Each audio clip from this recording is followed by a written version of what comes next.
Yeah. Would it be fair for all the girls to buy princesses and all the boys to buy superheroes? Well, why?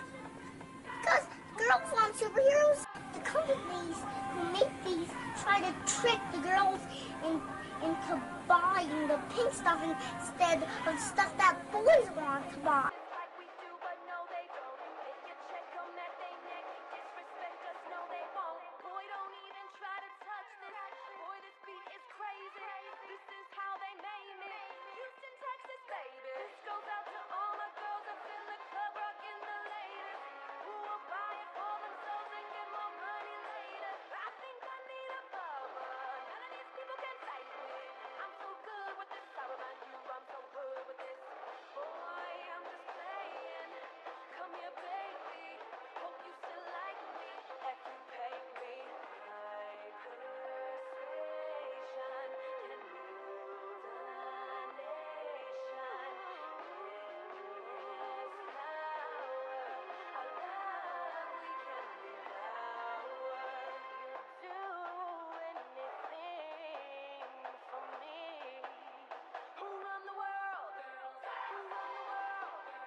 Don't allow yourself to be patronized, condescended to, which, if you are a woman, happens and will continue to happen all the time, all your lives.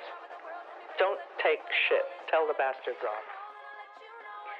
It sounds quite tough, but I think you're right. You know, in fact, I think woman is not only be highly protected, but also highly required. Why?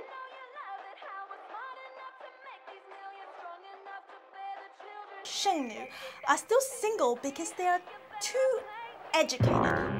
Pretty girls don't need a lot of education to marry into a rich and powerful family, but girls with an average or ugly appearance will find it difficult.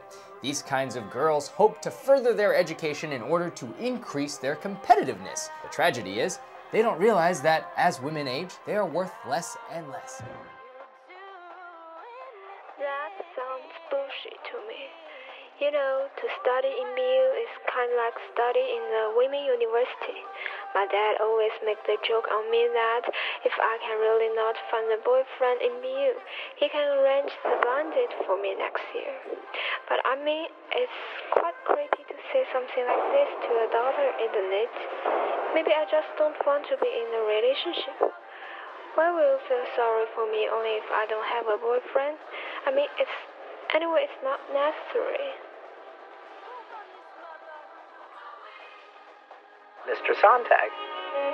He said, Sue, if you read so much, you'll never get married. And I burst out laughing. I thought this was the most preposterous thing I ever heard, because it never occurred to me that I would want to marry someone who didn't like someone who read a lot of books. Why do they waste so much time worrying about what they looked like instead of what they thought?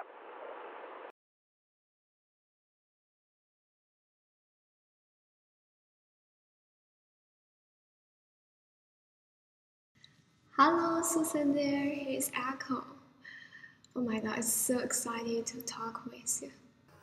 So, except the questions about feminist, I also want to know something about your character as a writer. An interesting role of the writer is to be always somewhat adversarial. You know, things are going too much in one direction, you say, hey, look at that side. You want to keep shifting what the center is. And the passion about everything. I think sometimes I got that passion too, but I just cannot keep on it. So you kind of encourage me a lot. I think it's what one ought to do. I mean, I think you should be ashamed to die if you haven't sort of done something for other people. If your whole life is inspiring me and do something more than I can. Thank you. Thank you, Alan.